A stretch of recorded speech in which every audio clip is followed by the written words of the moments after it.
Hello students, पिछले कुछ lectures में हमने देखा था कि पृथ्वी के घूर्णित होने के कारण से किसी भी पिंड पर दो प्रकार के आभासी बल कार्य करते हैं, कोरोलियस बल और अपकेंद्रीय बल। और साथ ही हमने देखा था कि कोरोलियस बल केवल गतिशील पिंड पर कार्य करता है, यानी पिंड अगर गति कर रहा है, कोरोलियस बल केवल उसी अवस्था में कार्य करेगा।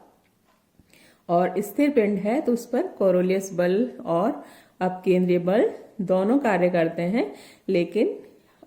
अपकेंद्रीय बल का प्रभाव कोरोलियस बल की तुलना में काफी छोटा होता है, तो हम उसको नगण्य मान सकते हैं, क्योंकि अपकेंद्रीय बल का जो एक्सप्रेशन प्राप्त हुआ था उसमें ओमेगा स्क्वायर की टर्म आती है, जबकि कोरोलियस बल में केवल ओमेगा टर्म आती है। और पृथ्वी के लिए ओमेगा का मान काफी कम होता है, इसके कारण से यदि पिंड स्थिर है तो उस पर हम केवल अपकेंद्रीय बल का प्रभाव ज्ञात करेंगे। यानी गतिशील पिंड है तो कोरोलियस बल का प्रभाव देखेंगे, और अगर स्थिर पिंड है तो उस पर केवल अपकेंद्रीय बल का प्रभाव होगा। तो हम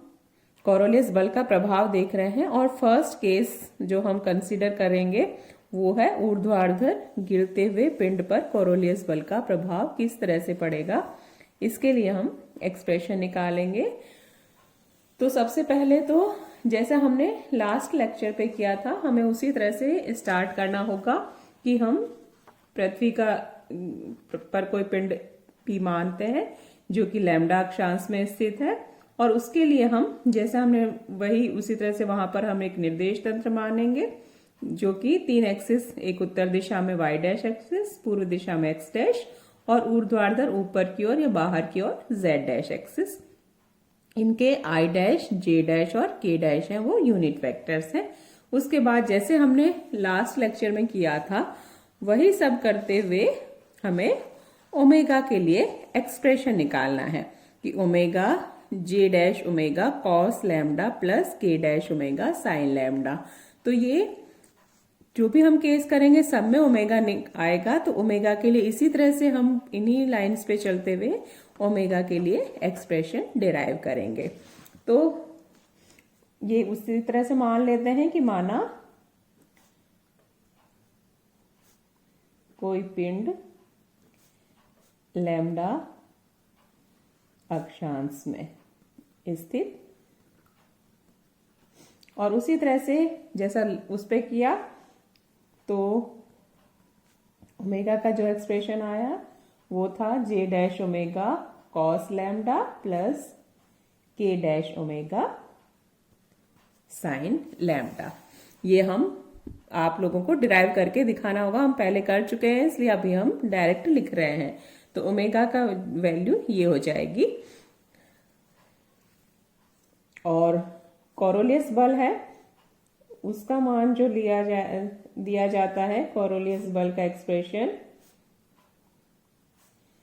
वो होता है -2m omega cross v dash. m वही जो पिंड मानना है, m द्रव्यमान का है तो उसका द्रव्यमान है, ओमेगा कोणीय वेग है, v डैश पिंड का वेग है। अब यहाँ पर पिंड हमने कैसा लिया है कि जो ऊर्ध्वाधर गिरता हुआ है, और जैसा हमने एक्सिस माने हैं तो ऊर्ध्वाधर ऊपर की ओर कौन सा एक्सिस है, z डैश एक्सिस। तो ऊर्ध्वाधर एक्सिस कौन सा है, z डैश। तो ऊर्ध्वाधर गति कर रहा है तब, लेकिन ऊर्ध्वाधर गिरता हुआ है, तो ऊर्ध्वाधर गिरता पिंड है तो दिशा क्या हो जाएगी, दिशा होगी प्लस j डैश, हमने ऊर्ध्वाधर ऊपर की ओर माना था, k dash z dash axis, तो ऊर्ध्वाधर गिरता हुआ है, नीचे की तरफ गिरता हुआ, तो दिशा हो जाएगी -k डैश। अब v डैश का मान कितना होगा कि जब हम पिंड को नीचे गिराते हैं तो उसका प्रारंभिक वेग 0 होता है, और पृथ्वी के गुरुत्वाकर्षण के कारण से वो नीचे गिरता हुआ जाता है, और समय के साथ उसका वेग बढ़ता जाता है। अगर पृथ्वी के गुरुत्वाकर्षण के विपरीत यानी उसको ऊपर फेंकना होता है तब हम उसे कुछ ना कुछ प्रारंभिक वेग देते हैं, और जैसे जैसे ऊपर गति करता जाता है उसका वेग कम होता जाता है और एक निश्चित ऊंचाई पर जाकर वो वेग 0 हो जाता है। उसके बाद वो और ऊपर नहीं जा पाता और फिर नीचे गिरने लगता है, वापस से वो पृथ्वी की सतह पर लौटता है। तो गिरता हुआ पिंड है, तो वही गति के समीकरण से, ये 3 समीकरण है, हम कई बार काम में लेंगे भी कि v is equal to u plus a t, s is equal to, वैसे हम इन्हीं 2 को काम में लेंगे तो हम फिलहाल यही लिख रहे हैं, वरना v square is equal to u square plus 2as। तो इसी समीकरण से v is equal to u plus a t से u क्या है, प्रारंभिक वेग है, v क्या है, t समय पश्चात वेग है और a त्वरण या एक्सेलरेशन है। तो गति के समीकरण से v डैश लिख रहे हैं चूंकि हम वेग, तो v डैश क्या हो जाएगा, प्रारंभिक वेग 0 है क्योंकि ऊर्ध्वाधर गिर रहा है पिंड, तो 0 प्लस a की जगह gt। यहां हम अभी प्लस माइनस हम यहां कंसीडर कर रहे हैं, इसलिए यहां पर अभी उसको कुछ नहीं देख रहे। तो वेक्टर साइन में क्या हो जाएगा, v dash is equal to minus के डैश जी टी। तो ये v डैश की वैल्यू हो गई, ये ओमेगा की वैल्यू हो गई और इसको हम इस एक्सप्रेशन में पुट कर देते हैं। अतः fc1 is equal to minus 2m, omega की value j dash omega cos lambda plus k dash omega sine lambda cross minus k dash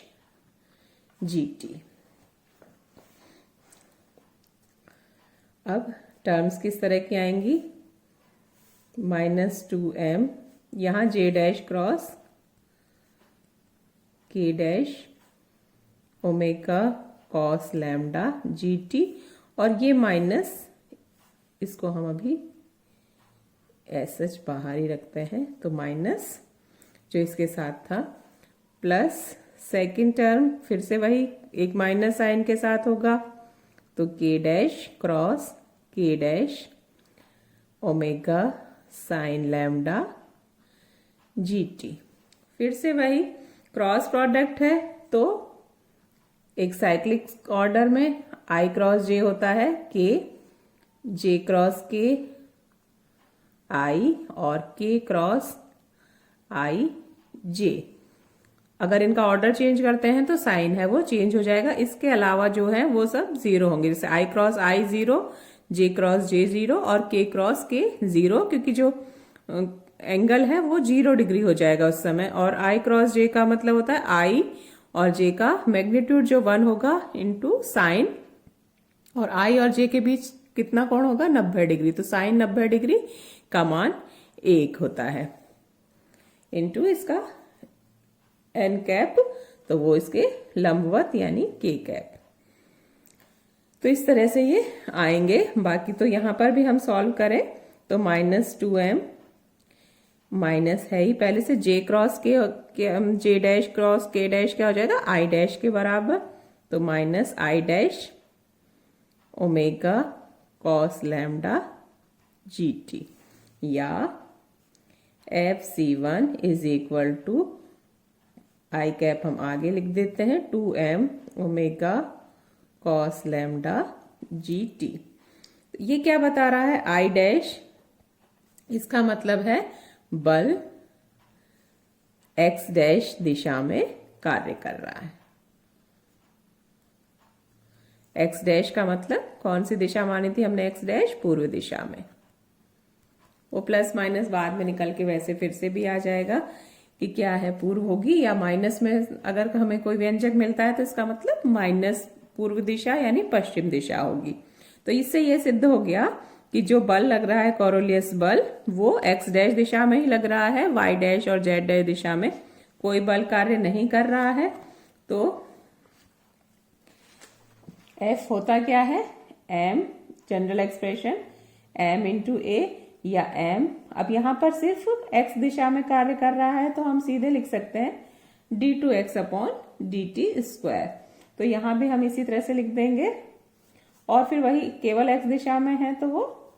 i cap, y और z के कंपोनेंट हैं वो 0 होंगे। तो FC1 इसके बराबर होगा, ये वैल्यूज अगर हम पुट करेंगे तो m से m कैंसिल हो जाएगा, I डैश वो है ही केवल पूर्व दिशा या x डैश दिशा में, तो हमारे पास एक्सप्रेशन आ जाएगा d2, यहाँ x डैश ही करेंगे, x dash upon dt square is equal to 2 omega g cos lambda into t। ठीक है, तो अब d2x upon dt square dash upon dt square का मतलब d अपॉन dt किया है हमने dx डैश अपॉन dt का, तो ये 2 ओमेगा g cos लैम्डा या dx dash upon dt is equal to, या t और है 2 omega g cos lambda t dt। अब समाकलन कर दीजिए, इंटीग्रेट कर देते हैं दोनों तरफ। तो समाकलन करने पर इंटीग्रेशन साइन लगा देंगे, तो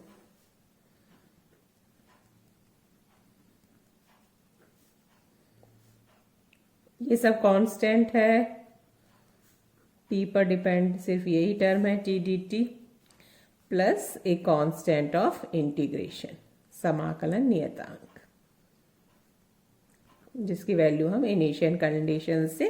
निकालेंगे। तो इंटीग्रेट करेंगे, ये होल डिफरेंशिएशन है, उसका इंटीग्रेशन हो जाएगा dx dash upon dt 2 omega g cos lambda t dt का मतलब t square upon 2 plus constant of integration, 2 से 2 कैंसिल हो जाएगा, तो dx dash upon dt is equal to omega g cos lambda t square plus c1। अब dx dash upon dt का मतलब x dash दिशा में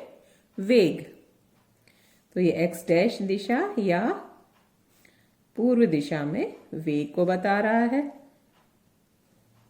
अब प्रारंभ में तो उसका वेग 0 था ना, किसी भी दिशा में उसका वेग 0 था,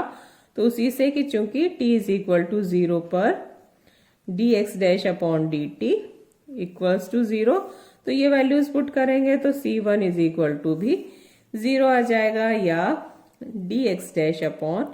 dt is equal to omega g cos lambda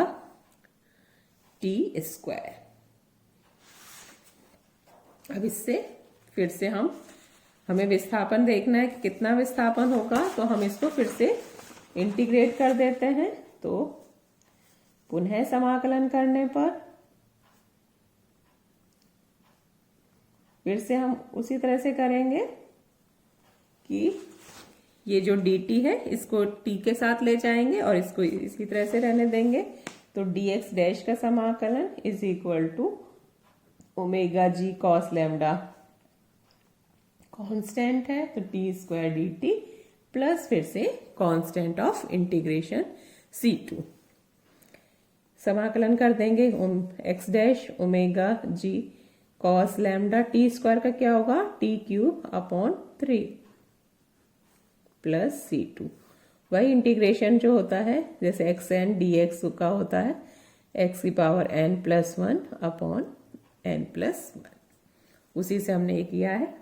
तो x dash is equal to 1 upon 3 omega g cos lambda t cube plus c2, उसी तरह से फिर से आ जाएगा कि प्रारंभ में t इज इक्वल टू 0 पर ये क्या दिखा रहा है, x डैश दिशा में विस्थापन की हमने ऊर्ध्वाधर फेंका, लेकिन वो x दिशा में कितना विस्थापित हो गया, वो तो प्रारंभ में 0 था, तो इसका मतलब c2 है वो भी 0। तो x dash is equal to 1 upon 3 omega g cos lambda t cube. अब ये इसका मतलब ये है कि हमने ऊर्ध्वाधर ऊपर की ओर फेंका था, अगर कोरोलियस बल नहीं लग रहा होता तब वो जिस पॉइंट से फेंका था वर्टिकली एकदम से उसी के नीचे के पॉइंट पर गिरना चाहिए था, लेकिन कोरोलियस बल के कारण से वो ये पूर्व दिशा है x डैश दिशा, वो उससे विस्थापित हो जाएगा, तो वो एक्चुअल में यहां पॉइंट पर ना गिरकर उससे पूर्व दिशा में विस्थापित होगा। ये विस्थापन को हम x डैश विस्थापन कह रहे हैं। ये कितना होगा वो देखने के लिए कि मान लीजिए उसको हमने h ऊंचाई से ड्रॉप किया था, जो पिंड है।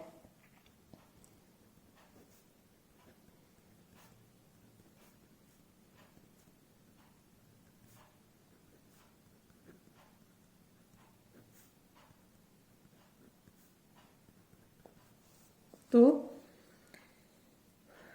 फिर से वो हमने उस समय नहीं लिखी थी, v square is equal to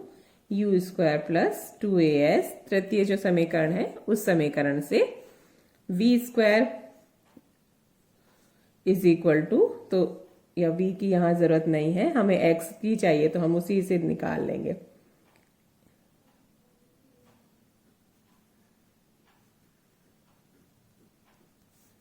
s is equal to u t plus half a t square से, इससे निकालेंगे। तो s तो यहाँ क्या है, कितनी दूरी, तो वो h के बराबर हो गया, u प्रारंभिक वेग 0 है ही, प्लस हाफ a, और मान लीजिए समय उसको टोटल लग रहा है वो टी स्क्वायर, तो t हो गया √2h/g। h ऊंचाई से गिराया गया तथा सतह, पृथ्वी की सतह तक पहुंचने में कैपिटल T समय लगा, तो s is equal to u t plus half a t square से t is equal to 2h/g, ये वैल्यू इसमें हम पुट कर देंगे। अतः h ऊंचाई से गिराने पर ऊर्ध्वाधर गिरता पिंड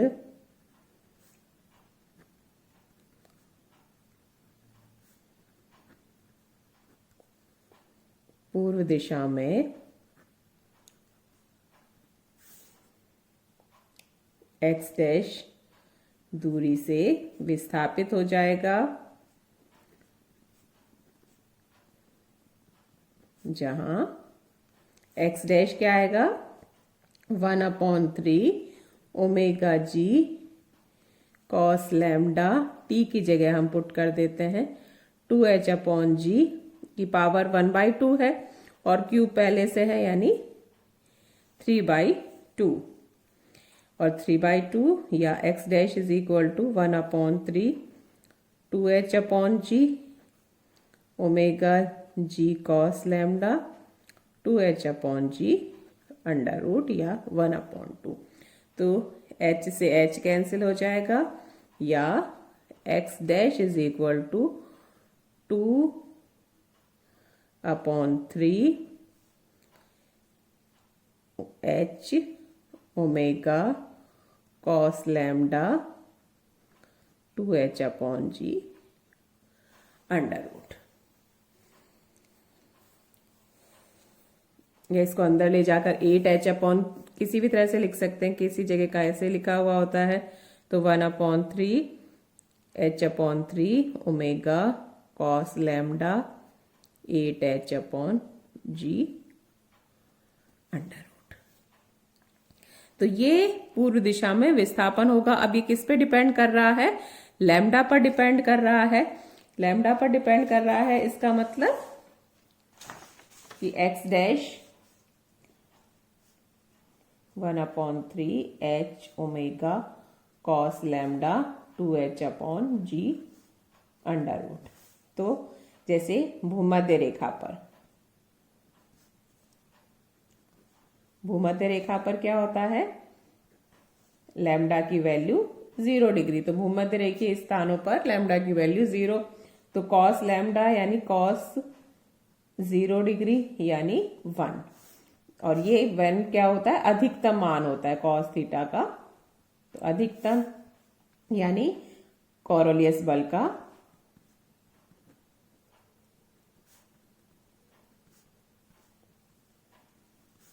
जो पिंड है वो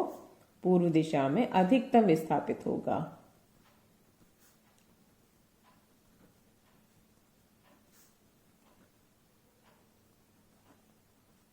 और वो विस्थापन हो जाएगा x dash is equal to 1/3 2h/g, ये 3/2 था, 3/2 h ओमेगा कॉस लैम्डा 1 हो गया। इसी तरह से ध्रुवों पर, उत्तरी ध्रुव या दक्षिणी ध्रुव, तो लैम्डा प्लस माइनस में 90 डिग्री, तो कॉस लैम्डा कॉस 90 डिग्री या 0, यानी x डैश है वो 0 होगा, यानी कोरोलियस बल के कारण